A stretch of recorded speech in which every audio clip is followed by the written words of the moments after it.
کہتے ہیں کہ میں نجف سے آ رہا تھا اور زمینی راستے سے جیسے ہی میں ایران میں داخل ہوا، ایلام کے بارڈر پہ بہت شدید برف تھی اور شام بھی ہو گئی تھی اور راستہ بھی پہاڑی ہے، گردان ہے اس کے اندر۔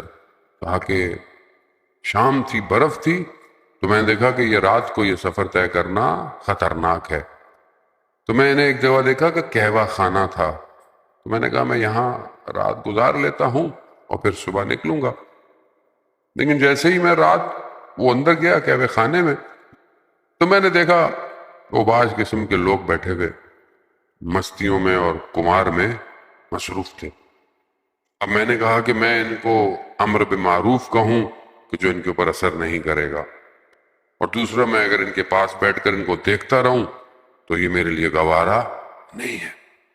تو ایسے میں نے دیکھا کہ مجھے باہر سے آواز آئی کہ سید ادھر آؤ۔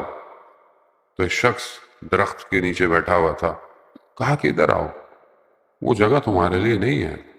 کہتے میں ان کے پاس بیٹھ گیا اور بیٹھا رہا۔ نہ درخت کے نیچے مجھے سردی کا احساس ہوا، نہ مجھے برف کا احساس ہوا۔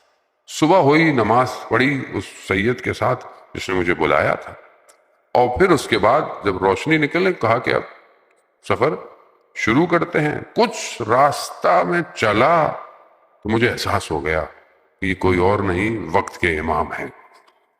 کہا میں نے مولا کو کہا تو مولا نے مسکرائے اور کہا کہ اب تم مجھے پہچان ہی گئے ہو، بس اب میں تم سے اجازت چاہتا ہوں۔ کہا کہ نہیں، میں آپ کے ساتھ جانا چاہتا ہوں۔ کہا نہیں، ہمارے ساتھ جانا ممکن نہیں ہے۔ تو کہا مولا میں کہیں اور آپ کی زیارت کروں گا؟ کہا ہاں، جب تم کم پہنچو گے تو وہاں پہ، اور اسی سفر میں جب تم سبزہ زار خراسان پہنچو گے تو وہاں ہماری تم سے ملاقات دوبارہ ہو۔ وہ کہا اسی شوق سے جب میں پہنچا کم، پھر میری مولا سے میں 3 دن وہاں رہا، مگر امام سے میری ملاقات نہیں ہوئی۔